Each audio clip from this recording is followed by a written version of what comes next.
untuk memenuhi layanan makan bergizi gratis kepada pelajar di daerah terpencil. Sebanyak 6.000 SPPG akan dibangun dengan 112 SPPG akan dibangun di Sumatera Selatan, yakni di daerah Lahat dan Musirawas Utara.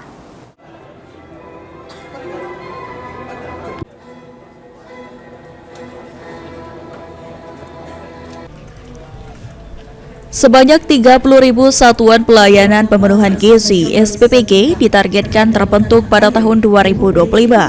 6.000 diantaranya ditargetkan berada di daerah tertinggal sebagai upaya memenuhi layanan makan bergizi gratis di daerah terpencil.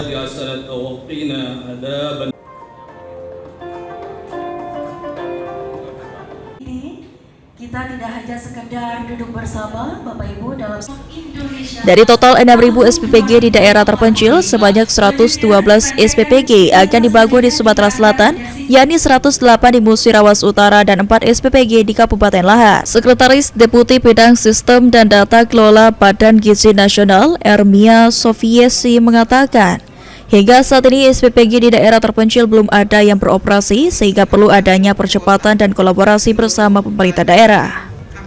Dari pelosok-pelosok yang terpencil pun mereka harus bisa mendapatkan haknya dalam artian dapat makanan yang sama dengan teman-temannya di daerah lain. Gitu.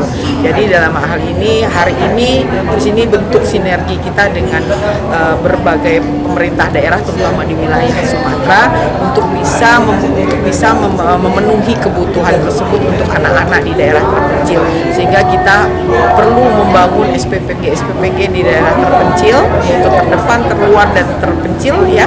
Sementara itu, Nodi Reynold Pierre Tendea, Sekretaris Strategi Kebijakan Dalam Negeri Kemendagri mengatakan, pelaksanaan program makan bergizi gratis sudah cukup berjalan, namun perlu adanya pengawasan dari pemerintah daerah dalam meningkatkan pelayanan operasional dapur MBG.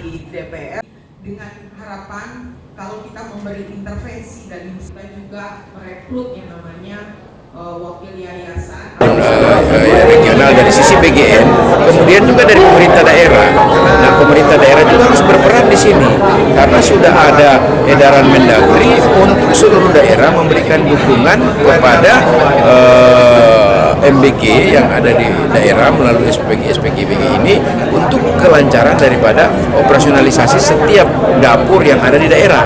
Jadi pemerintah daerah itu tidak boleh hanya hanya diam. Jadi harus ada proaktif untuk ikut mengawal itu karena itu sudah menjadi tugas bagian peran pemerintah daerah untuk mendukung program pelaksanaan MBG yang ada di daerah.